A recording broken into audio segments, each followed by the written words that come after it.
Bidouilleur, salut. On me donne 1,04 ohms. Le condensateur électrique. Quelle est la différence? On ne pourra pas faire de mesure en décibels. Sentez-moi ça. Bidouilleur, salut. J'ai descendu mon oscilloscope principal qui était normalement ici, sur l'établi. La raison est simple, c'est qu'il a développé un trouble et je dois essayer de voir qu'est-ce que c'est. Essentiellement, il fonctionnait bien jusqu'à il y a environ un mois. Et je l'ai utilisé environ une dizaine de minutes, de l'allumer, je l'ai utilisé une dizaine de minutes et soudainement il a commencé à faire ce comportement, là, Fail Interpolation Cal, donc Calibration.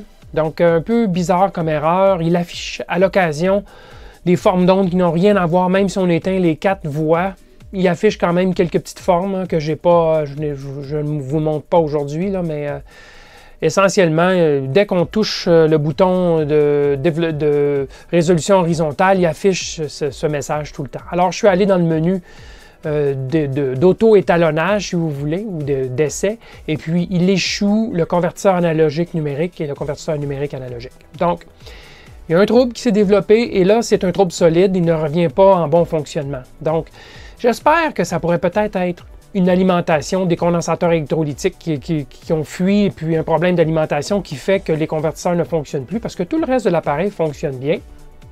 L'affichage, le comportement, les boutons, tout est normal, c'est juste dans l'acquisition du signal qu'il y a un problème. Donc, on va l'ouvrir, je vais l'ouvrir. On va regarder ce qu'il y a dedans.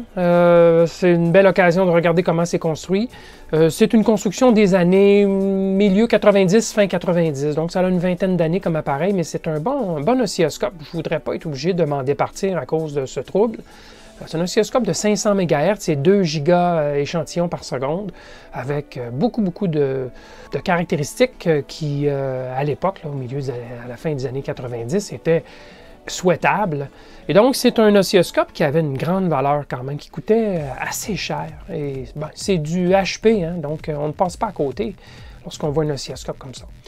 Donc, on l'ouvre, on va regarder qu'est-ce qu'il peut bien y avoir de pas correct. Peut-être que visuellement, on va voir quelque chose, peut-être pas.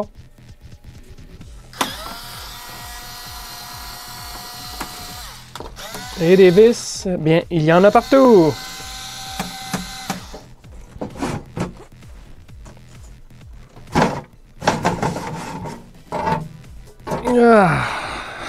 Et voilà.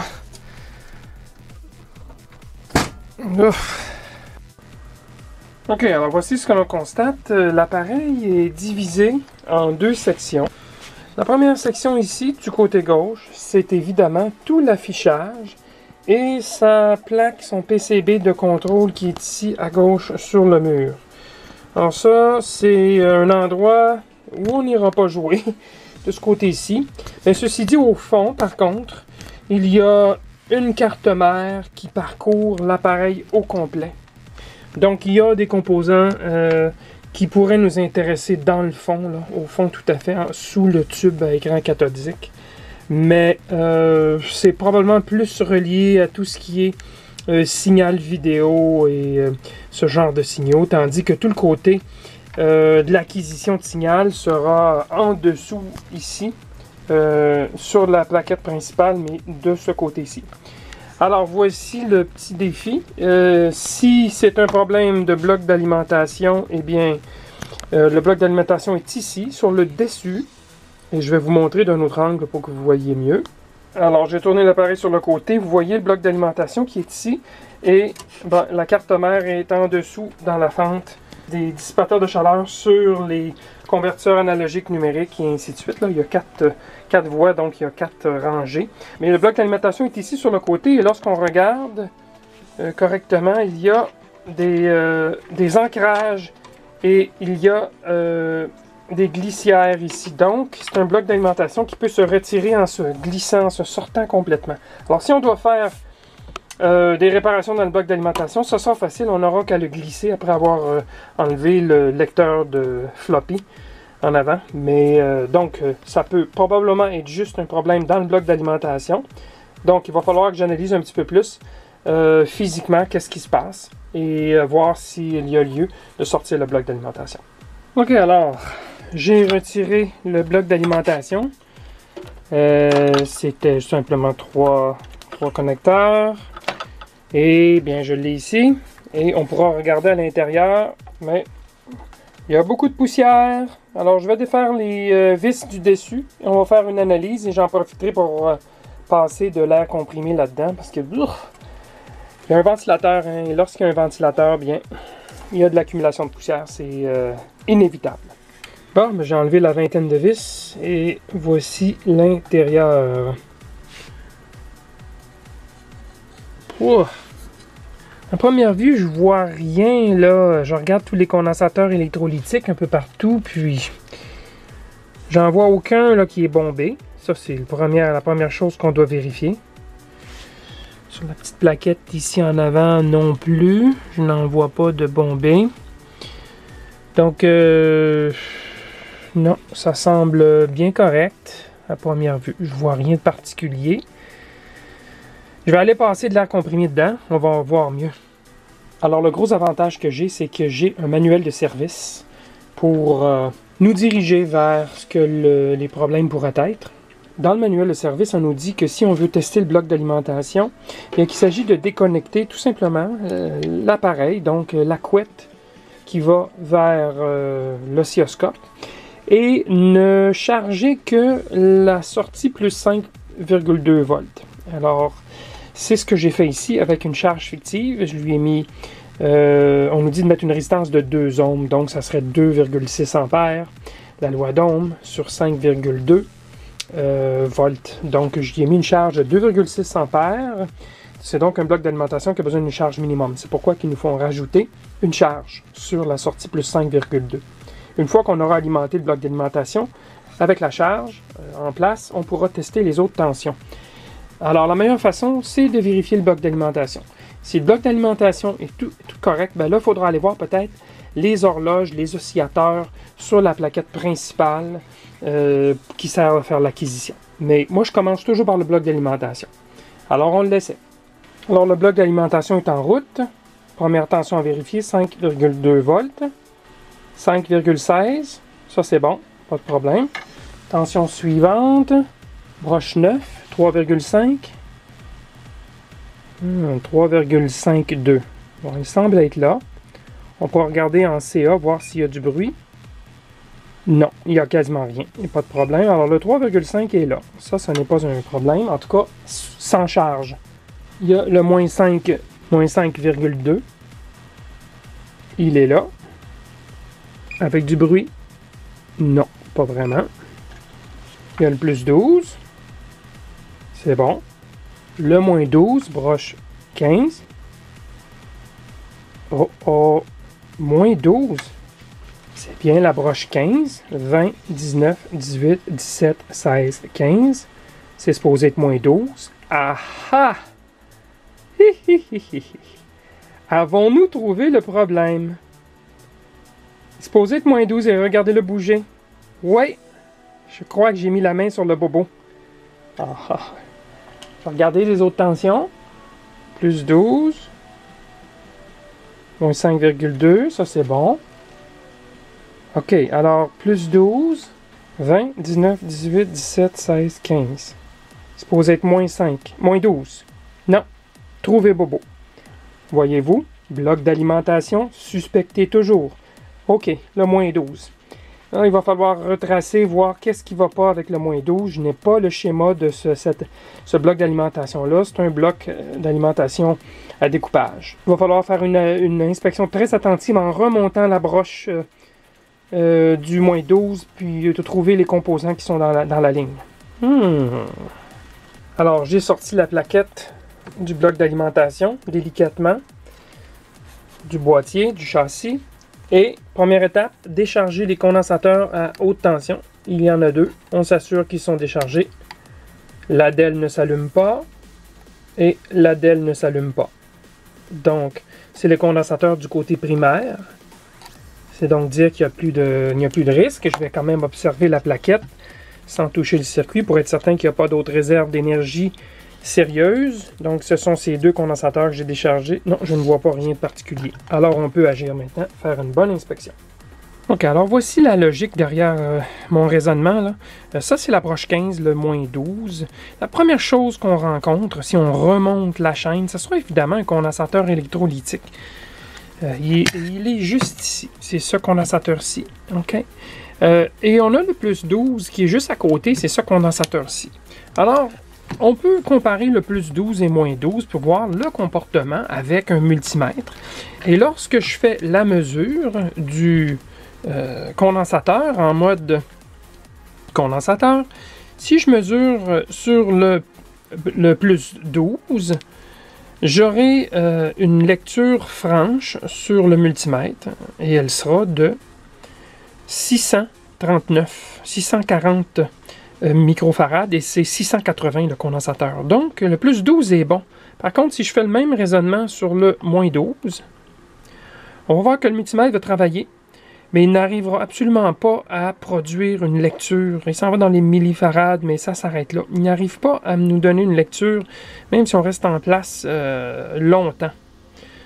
Donc, ce condensateur-là, il m'apparaît suspect.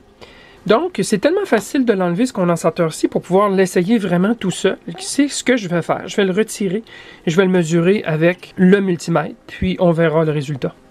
C'est un condensateur de 100 microfarads et on obtient 102,7. Donc, il semble correct juste en mesure de capacité. Et ce petit testeur chinois me donne 98 microfarads avec un ESR très très bas. Donc, il semble pas avoir de problème avec ce condensateur. Alors, voici comment la sortie moins 12 volts est construite. On a un enroulement sur le transformateur et on a une diode simple et, on a deux condensateurs séparés par un choke, une bobine d'arrêt. Donc, on a vérifié celui-ci, ce condensateur-ci, le 100 microfarads. On sait qu'il est bon. Je n'ai pas de raison de croire que le choke ne serait pas bon. On peut le vérifier, là, mais je suis pas mal certain que c'est correct. C'est juste un fil enroulé sur un noyau de ferrite. Mais ce condensateur-ci, celui-là, là, c'est un 1000 microfarads de 35 volts. Faudrait la regarder comme il faut. La diode, bien, tant qu'on n'enlèvera pas le condensateur, c'est difficile de faire la mesure parce que je vois presque un court-circuit. Donc, ce condensateur-ci est peut-être en trouble. Alors, c'est ce qu'on va vérifier tout de suite. Alors, ce condensateur de 1000 microfarads, bien, il est bon. 1 millifarad, c'est bien 1000 microfarads. En tout cas, il est bon en apparence sur le multimètre. Ce sont des Nippon Chemicon. Ce sont d'excellents condensateurs en passant. C'est pas de la petite camelote. Donc, ça ne me surprend pas non plus qu'il soit bon en rétrospect. Alors, qu'est-ce qui reste de possible, défectueux? L'enroulement, connexion à la masse, peut-être pas bonne, ou la diode, ou bien sûr, le choke. C'est plus compliqué que je pensais, là. Un instant. La régulation... Là, je fouillais ici, mais c'est pas mal plus complexe. Il y a un LM350, un régulateur de tension variable de 3 ampères, qui est branché dans une configuration weird, comme on dit en anglais, assez spéciale, merci, où la sortie out est mise à la masse. Et donc, la broche d'ajustement va se trouver une tension plus basse. Et la façon de le faire, c'est en attachant sur la sortie moins 12. Le moins 12, à travers un potentiomètre et une résistance, va descendre ici, si on ajuste comme il faut, à moins 1,25. Et donc, pour réagir, ici, la tension va probablement monter pour pouvoir polariser le LM350. Mais cette tension-là ne montera peut-être pas beaucoup, peut-être un peu au-dessus de 0. Mais d'après moi, il va être en protection, ce régulateur-là. En tout cas, écoutez, c'est assez compliqué et ce n'est vraiment pas traditionnel. Je ne sais pas pourquoi ils ont fait ça comme ça. Mais tout ça pour vous dire que peut-être que l'M350 est capote. Je regarde ça de plus près. Alors, en faisant des recherches additionnelles sur Google, j'ai trouvé cette conversation sur le forum de discussion HP Agilent Test Equipment, où un des usagers mentionne avoir eu les problèmes avec le moins 12, tiens, et lui, dans son cas, c'était de remplacer le LM350T, et ça avait réglé son problème. Donc, j'hésiterai pas une minute Je vais voir si j'ai un LM350T de rechange et je fais le remplacement. C'est pas très long à faire, juste 3 broches à dessouder.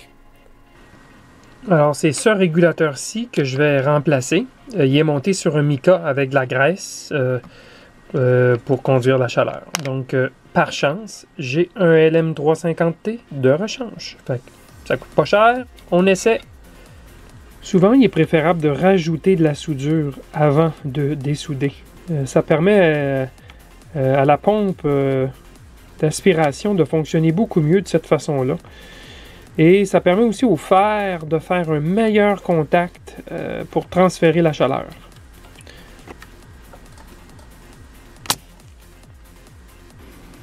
Une graisse thermique et on réinstalle.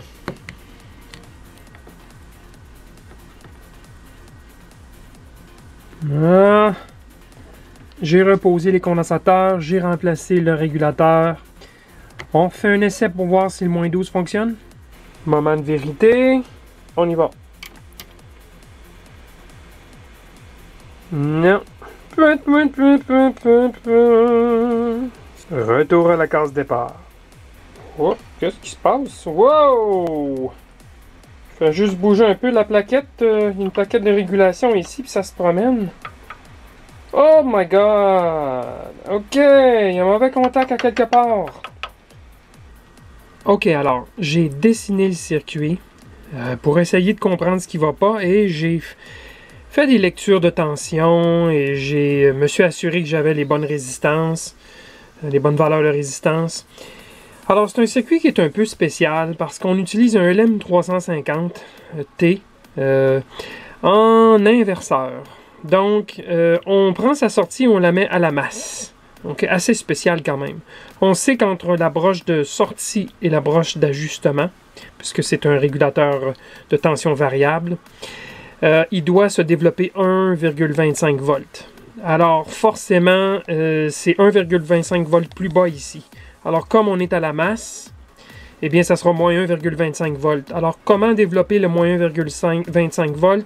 Eh bien, on attache une série de 2 résistances en série. Là. Vous pouvez en voir juste une si vous voulez, un rhéostat et une résistance au moins 12. Et donc, le circuit va générer une tension négative jusqu'à ce que moins 1,25 volts soit atteint. Et ça correspond dû au diviseur de tension de 1.8K, 271 ohms que j'ai mesuré et 240. Ben, c'est un diviseur de tension de ces 3 résistances. Et ça nous amène à moins 1,25 lorsqu'on a moins 12. Mais moi, j'ai moins 3,5, moins 4 ou à peu près. Alors, il y a quelque chose qui est bizarre, c'est que je développe quand même le moins 1,25 volts. Alors, ce que ça me dit, moi, c'est que le diviseur de tension ici, avec moins 3,5 volts plutôt que moins 12, si ça développe moins 1,25 volts ici, c'est que ces 2 résistances-ci n'ont pas la valeur indiquée, mais est beaucoup plus faible, de sorte que moins 3, moins 4 volts va suffire à travers ces 2 résistances à amener à moins 1,25. On mesure 229 ohms. Il y a quelque chose qui ne va pas dans le circuit. C'est supposé d'être quelque chose comme 2K, 1.8 plus 271, mais non, je mesure 229 avec l'ohmmètre.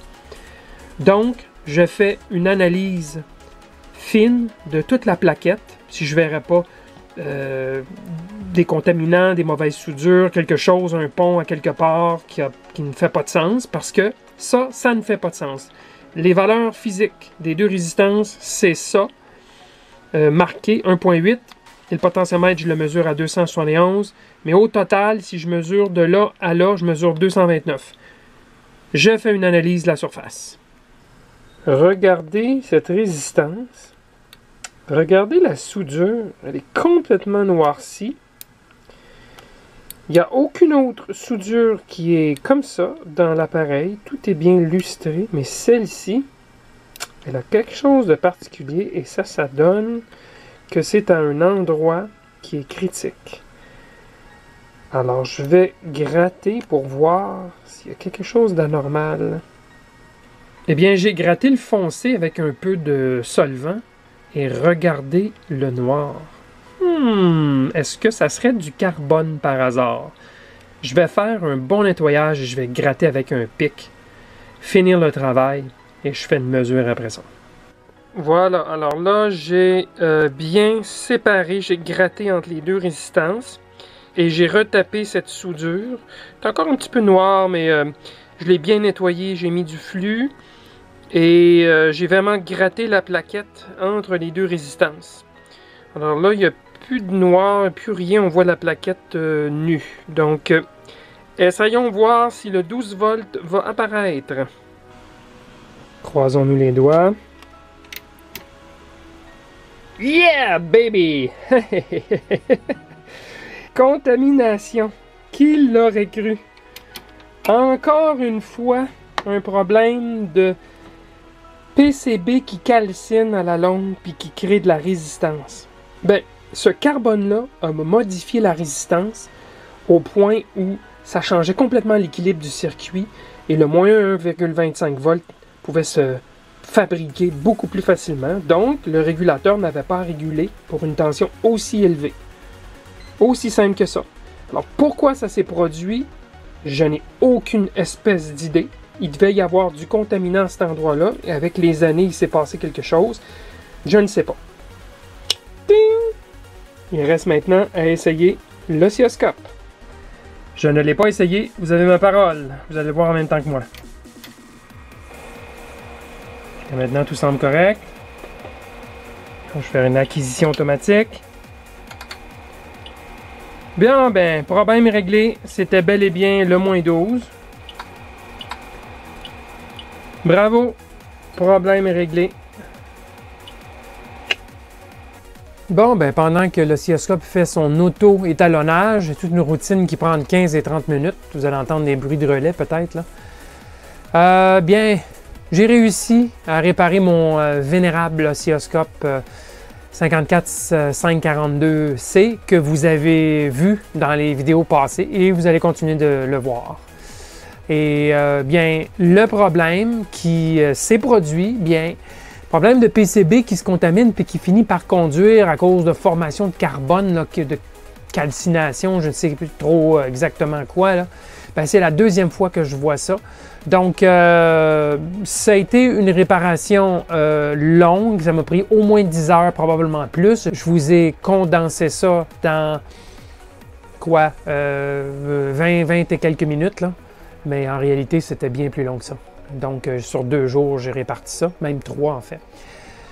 Alors, si on résume rapidement, quelles sont les étapes pour réparer une chose comme ça? D'abord, il faut trouver de la documentation. Si on est capable de trouver le manuel de service, qui, même s'il n'y a pas de schéma, ce qui était le cas ici, il n'y avait pas de schéma électrique, bien, au moins, ils vont nous fournir des étapes pour trouver des problèmes.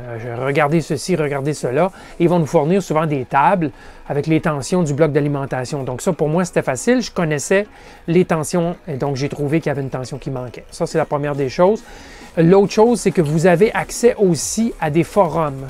Des forums de discussion et des courriels et ainsi de suite. Là. Ça, c'est des choses qui sont très utiles parce qu'il y a souvent de l'information. Si vous savez trouver des mots-clés dans Google ou DuckDuckGo, là, vous pourrez trouver de l'info sur les troubles que des gens ont déjà eus.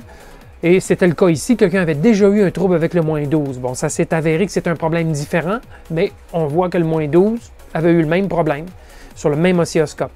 Bizarre, vous ne trouvez pas? Si quand c'est des problèmes de blocs d'alimentation, suspectez les condensateurs électrolytiques, la plupart du temps, c'est ça. Sinon, bien, suspectez des régulateurs de tension, ça arrive, des résistances de puissance aussi qui peuvent surchauffer. Et finalement, observez beaucoup les dommages sur la plaquette, là, des mauvaises soudures, des parties foncées qui ont noirci et suspecter peut-être une conduction qui ne devrait pas avoir lieu à ces endroits-là. En tout cas, de toute façon, quand vous réparez des appareils avec le secteur, soyez toujours prudent. Sachez décharger vos condensateurs, entre autres. OK, bien, j'espère que vous avez apprécié cette vidéo. Et puis, moi, j'ai eu beaucoup de plaisir à réparer. Puis, je me suis dit, il faut que j'enregistre ça. Des fois que ça pourrait être intéressant pour les gens. Alors, j'espère que vous avez apprécié. Manifestez-moi votre appréciation.